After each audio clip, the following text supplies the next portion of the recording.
Complete Unknown is a film that tells the story of Bob Dylan and his humble rise to becoming a folk music superstar and leading up to a moment in his career at the 1965 Newport Folk Festival. I generally enjoy watching biopic films. I think they're very interesting in telling the stories of very impactful artists that impacted the world or their own space within the world. And we get to learn what influences these artists at the time, and then also what might have influenced your current modern day favorite artists, because these artists probably inspired those artists. But of course, with almost every biopic, filmmakers tend to take liberties with things and events that actually take place in facts, as opposed to more exciting and dramatic events that probably never happened for a more exciting or dramatic story. For example, Freddie Mercury's biopic, Bohemian Rhapsody, in that movie, they lied about when he actually contracts the AIDS virus.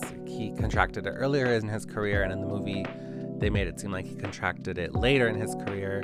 Or Amy Winehouse's biopic, Back to Black, where, it was very well documented that her dad never wanted to check her into rehab, but the movie made it seem like at some point her dad was the one that saved her and sent her to rehab, even though she has a song called Rehab where she says, "My daddy thinks I'm fine." So, but luckily in this movie, A Complete Unknown, nothing too life-changing of that artist is completely altered to change the narrative in any superficial type of way.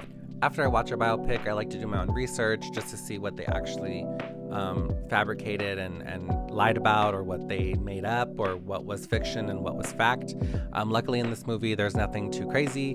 The only thing that I did find out that wasn't real was there's a moment in the movie, I won't spoil it, but he walks into a live filming TV set, and he has a pretty cute, cool musical moment with another artist, and it kind of sucks to find out that never actually happened. His girlfriend's name was Susie Rotolo. They actually changed her name in the movie. I'm not sure why, but she is an artist. She was an artist, and she was mainly his muse, and she inspired a lot of his earlier political music, as she was very political herself. She was always rallying and protesting, and she inspired him a lot and kind of gave him this political mindset in his music. So that love triangle was a little juicy between, his humble beginning girlfriend and his rise to stardom girlfriend. It was like, oh my God, this is actually kind of this storyline is what kind of sucked me into the movie, to be honest. Second half of the film really focuses on Bob Dylan evolving into a bigger artist, wanting to do more than just folk music, and really pissing off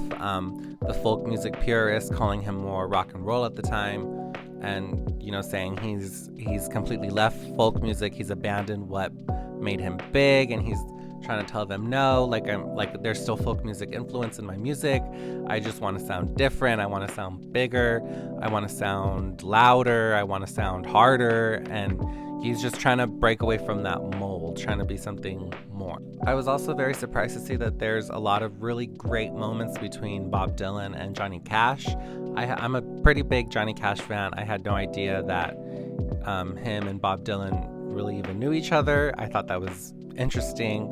But Johnny Cash definitely acts as Bob Dylan's kind of like older brother, and giving him more of that rock and roll tough advice, go make some noise, and just like that, who cares what everyone's saying, just make your music and rock and roll. You can tell Bob Dylan really idolized and really adored Johnny Cash and all his advice. And although Bob Dylan, in this film at least, Timothée Chalamet really plays him as somebody who's kind of too cool for school, I guess you could say. Big Chalamet, his acting is really well done in this movie, but I don't know why he kind of reminds me of Tim Burton in this movie. I don't get Bob Dylan, I just see Tim Burton. But that has nothing to do with his acting, but I don't know, it was great acting. He really portrays Bob Dylan well, but I see Tim Burton, and I can't unsee it. He's Tim Burton. Overall, I found this movie to be really entertaining. Despite me, I don't know a lick of folk music. I don't know a damn thing about folk music, but I thought this was a very entertaining watch. I love biopics. I love seeing, you know, the backstory of an artist. Although this movie really doesn't talk about Bob Dylan's backstory. He kind of hints at, like, I grew up in a circus, and he says that a couple times, and I'm like, okay, are we ever gonna hear about him being from a freaking circus? Everyone's acting was top notch. I give the movie a 9 out of 10. I do recommend to go watch it. I'm pretty sure it's still in theaters right now. I think it's nominated for a couple Oscars. I don't think he's gonna win, but he does give a pretty good performance, so I would check it out. Thanks for watching.